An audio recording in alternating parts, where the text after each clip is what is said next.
En el principio, creó Dios los cielos y la tierra, y he aquí que era bueno en gran manera.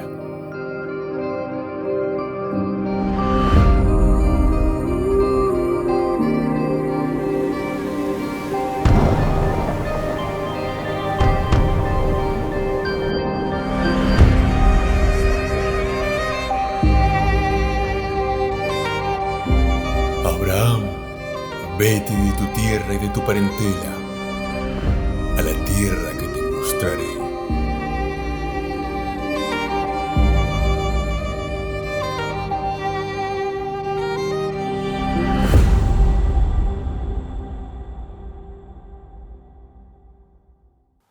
Hola a todos, sean bienvenidos a un estudio más de la Biblia comentada en orden cronológico.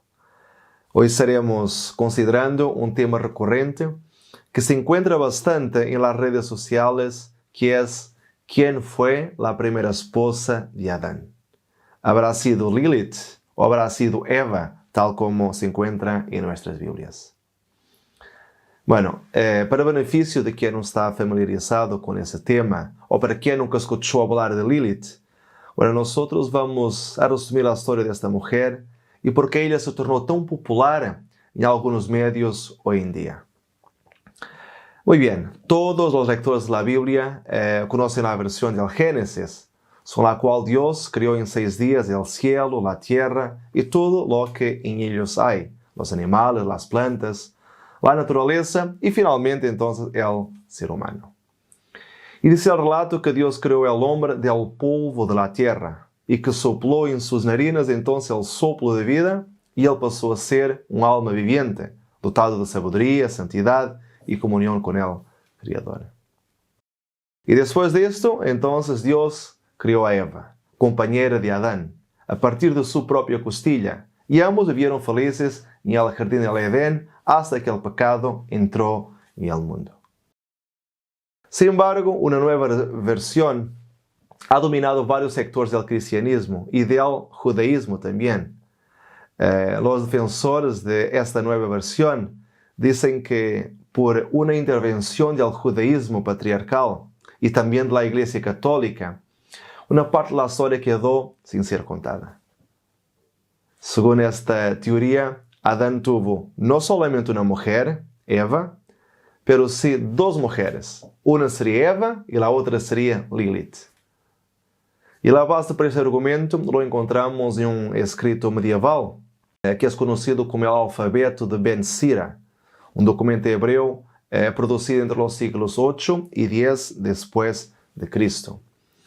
Y ese alfabeto de Ben Sira, que no debe ser confundido con el eclesiástico de Ben Sira, es un texto anónimo medieval conteniendo 22 episodios correspondientes también a las 22 letras del alfabeto hebreo. Y el 5º episodio, narrado por Ben Sira, incluye entonces el argumento que Lilith tenía el derecho de aterrorizar y atormentar a las futuras generaciones de humanos. Además, en esta leyenda, Lilith es la primera esposa de Adán y no Eva. Lilith es tratada casi como si fuera un héroe que corajosamente abandonó el Edén porque no aceptó ser tratada como inferior al hombre. En esa versión medieval, Lilith fue criada del polvo de la tierra tal como Adán y no de su costilla. Y en el primer acto sexual, ella se recusó a quedarse por debajo de Adán, exigiendo ser tratada de la misma manera que él era. Y el argumento de ella era que si ambos, ella y Adán, fueron creados juntos en el mismo momento, a partir de la tierra, entonces no habría razón para que su destino fuese ser colocado debajo del hombre, o sumisa a su voluntad. Por otras palabras, ella no quería ser y no aceptaba ser inferior al hombre. Entonces con eso se genera una discusión. Lilith pronuncia el nombre de Dios en vano y desconforme, ella abandona el Edén, huye del paraíso y fue, ¿saben para dónde? Para el Mar Rojo. Eso mismo, en las aguas tumultuosas del Mar Rojo y el mismo lugar donde los egipcios del futuro que perseguirían a los israelitas iban a morir. Y allí ella quedó libre, conociendo y manteniendo relaciones sexuales con diversos demonios, según cuenta la leyenda. Pero pasado algún tiempo, ella se sintió sola y terminó pensando en su vida. Y lo mismo pasó, ¿sabe con quién? Eso mismo, con Adán. Adán también se sintió solo y entonces decidió pedir a Dios que su compañera pudiese volver. Y contestando a la oración de Adán, entonces Dios envía ahora 3 ángeles a buscar a Lilith al Mar Rojo, donde ella estaba, y a traerla entonces de vuelta al paraíso. Pero cuando los 3 ángeles la encontraron, ella rehusó a ir con ellos. Pero como se rehusó, entonces ella fue castigada. Y su castigo fue tener 100 abortos al día, transformándose de esta manera en una especie de demonio del Mar Rojo y una generadora de demonios también. Pero con todo esto, Adán seguía solo. Y para terminar con esa soledad de Adán, Dios decide entonces criar a Eva. Pero ¿será que eso fue realmente así? Bueno, ya vamos a ver. Pero antes vamos a considerar otras teorías que relatan la misma historia. Por ejemplo, de acuerdo a otro tratado judío producido por judíos cabalísticos del siglo XV, Lilith se juntó a los ángeles caídos, casándose con Samael, el ángel de la muerte, a quien nosotros llamamos comúnmente como Satanás. Según esta otra versión, entonces Samael le dio a conocer a Lilith el placer que Adán no le fue capaz de ofrecer. Y con Samael, ella tuvo varios hijos, todos ellos demoníacos. Y a partir de ese momento, el objetivo de Lilith sería el de destruir la humanidad. Ya los hijos del adulterio de Adán y Eva, así considerados por Lilith, serían destruidos, porque en la versión de Lilith, Adán la abandonó para tener a Eva como su segunda mujer. Por eso los hijos de Adán con Eva serían fruto de una traición y de un adulterio. Y en esta leyenda Eva muere como un ser humano, pero Lilith alcanza la inmortalidad porque se casó con Samael y así se tornó la amante del demonio, amante de Lúcifer.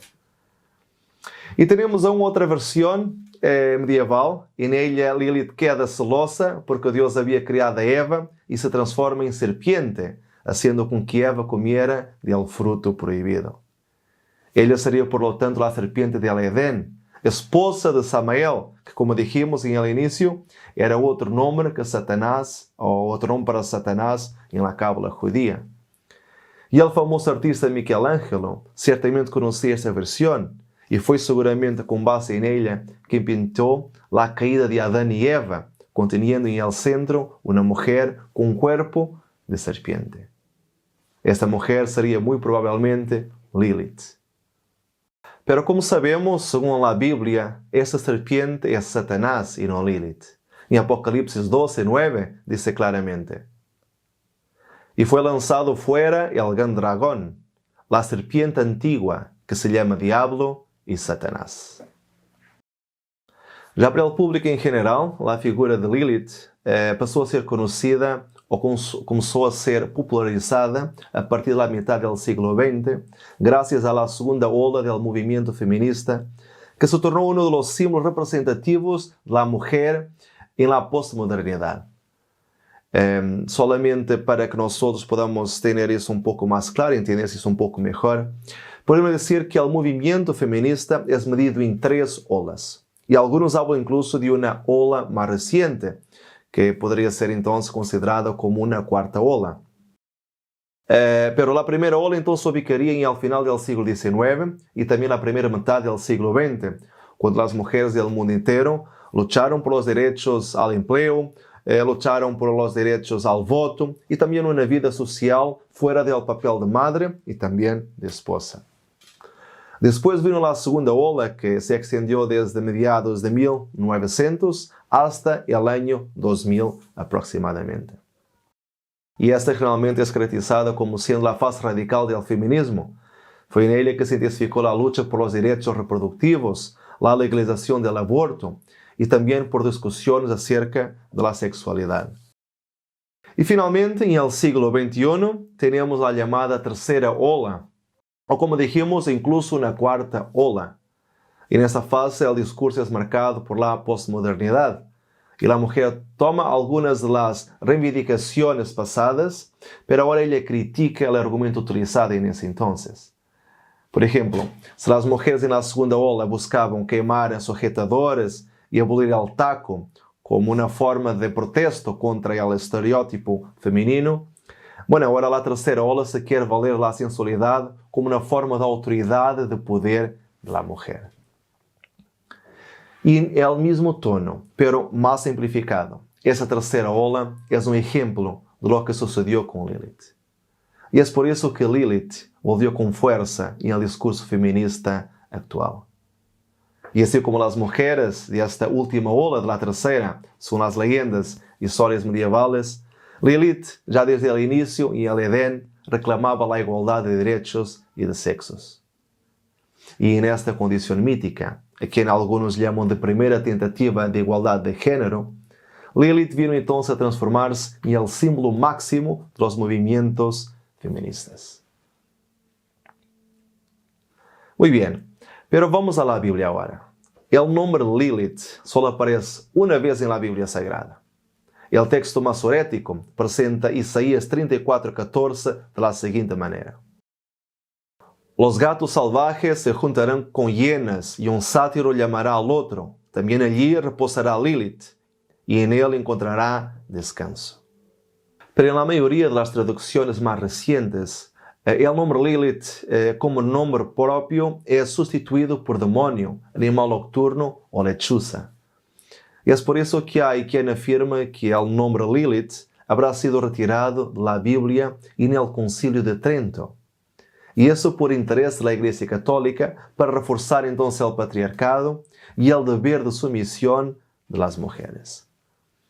Esta es la idea que muchos tienen, que hubo realmente una conspiración entonces para que el nombre de Lilith fuera retirado de la mayoría de las traducciones actuales. Y esto solamente entonces para favorecer al hombre y despreciar a la mujer y tornarla casi como una esclava del hombre, sujetándose a él en todo. Pero, ¿sería esto verdad? ¿Será que estamos en realidad delante de una falacia religiosa donde un nombre fue retirado de la Biblia solamente por motivos de machismo y de misoginia? Pues bien, vamos a pensar un poco sobre eso y intentar responder a este asunto.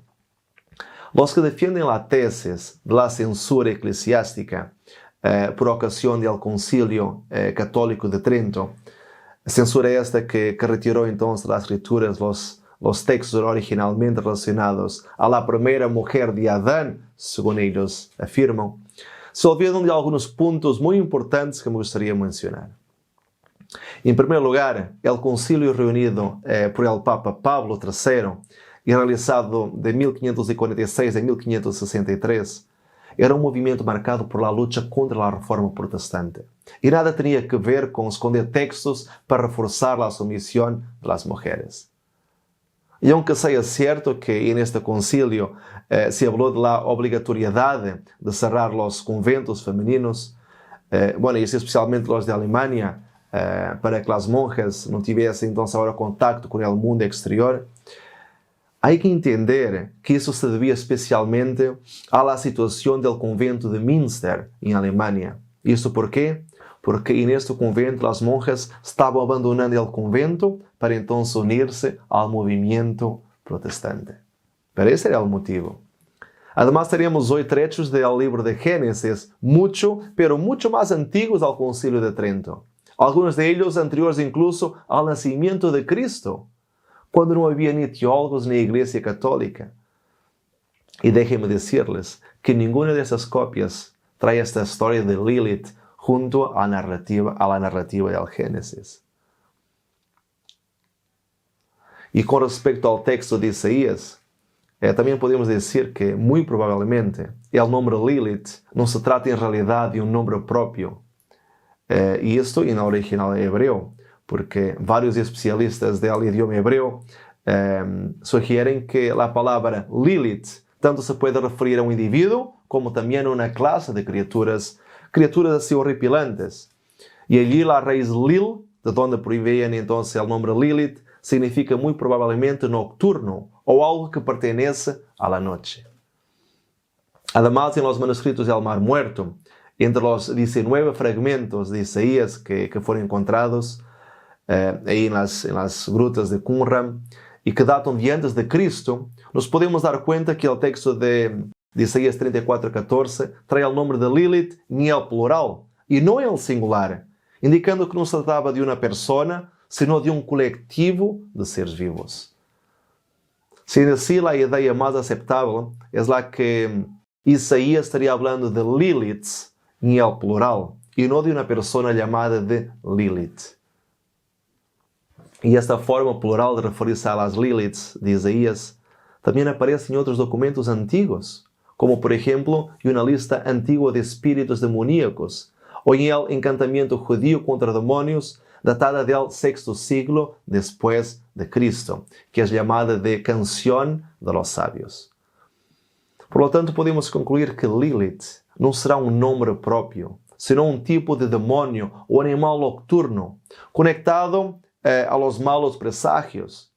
E por isso é que alguns tradutores e autores traduziram o texto de Isaías 34:14 como lechuza nocturna, lo que é perfeitamente plausível desde o ponto de vista gramatical. E essa ideia de lechuza nocturna está bem presente e nessa placa de arcilha que académicos identificaram em 1930 como sendo Lilith. E é interessante como tanto de um lado como do outro se pode ver uma lechuza. Pero aunque en ese entonces pensaban que esa era una representación de Lilith, hoy en día el consenso entre los especialistas es que, en verdad, aquella placa de arcilla se trata de otra divinidad y no de Lilith. Allí sería Inanna, la diosa babilónica y sumeria del amor, a quien los acadianos llamaban de Ishtar. O sea, no es Lilith y ni siquiera tiene nada que ver con la historia de Adán y de Eva. Existe aún una antigua traducción de la Biblia para el griego, llamada de Septuaginta, que fue compuesta antes del nacimiento de Cristo, como ya hablamos en un tema anterior. Y en esa versión griega del Antiguo Testamento, la palabra Lilith fue traducida para Onocentauros, que es una criatura mitológica, pariente del centauro. Pero eso ciertamente fue por falla de una palabra mejor en el griego, una vez que la palabra sátiro, que aparece después en algunas versiones en este versículo, también fue traducido como Onocentauros, o sea, una criatura mítica. Y hago esta mención de la Septuaginta porque la acusación que se hace generalmente es la de que la Iglesia cristiana, especialmente la Iglesia católica, retiró esta parte de la Biblia o de sus traducciones por conveniencia del machismo y del misoginismo. Pero como pudimos constatar, aún antes del cristianismo surgir, esta palabra ya era traducida sin ninguna conexión o sin ninguna supuesta connotación con Lilith, ya en la Septuaginta, antes de Cristo. Pero ¿qué hacemos entonces con el documento judío medieval que cuenta esta historia? Como sabemos, fueron los judíos que preservaron y nos dieron la Biblia. Entonces nosotros no podemos despreciar su entendimiento, ¿cierto? Bueno, más o menos. Déjeme explicar el porqué. En primer lugar, la cultura judía es de hecho una excelente reveladora de pistas para la comprensión del texto sagrado, pero no puede ser su determinante final. Si fuera así, no deberíamos aceptar a Jesús como Mesías, pues la gran mayoría de los judíos no lo acepta como el Mesías prometido del Antiguo Testamento. Además, es importante resaltar que no existe solamente un judaísmo como si fuera un grupo único. No, hay muchas interpretaciones judías tremendamente contradictorias entre sí, varios grupos distintos. Y ese documento que cuenta la historia o la leyenda de Lilith como siendo la primera esposa, la primera mujer de Adán, eso ni siquiera forma parte de la tradición talmúdica o de los tratados rabínicos más respetados entre los judíos. Lilith es mencionada 4 veces en el Talmud babilónico y en ninguno de esos casos ella es referida como siendo la esposa o la primera esposa de Adán. Por eso es que hay quien diga que esta historia es solamente una fábula ¿O solamente una forma de sátira o texto humorístico escrito por algún judío que incluso no sería practicante? Así que debemos tener mucho cuidado con las leyendas, aunque vengan de una raíz judía. Por lo menos eso es lo que nos aconseja el apóstol Pablo cuando él escribió su carta a Timoteo. Rechaza las leyendas profanas y otros mitos semejantes. Y a Tito, Pablo también escribió: y no hagan caso de leyendas judías, ni de lo que exigen esos que rechazan la verdad. Por lo tanto, en caso de duda, lo mejor es quedarse siempre con lo que dice la Biblia. Rechazar las leyendas y creer en la creación perfecta y armoniosa de Adán y Eva como la primera y única pareja de humanos en el Edén. ¿Qué te parece?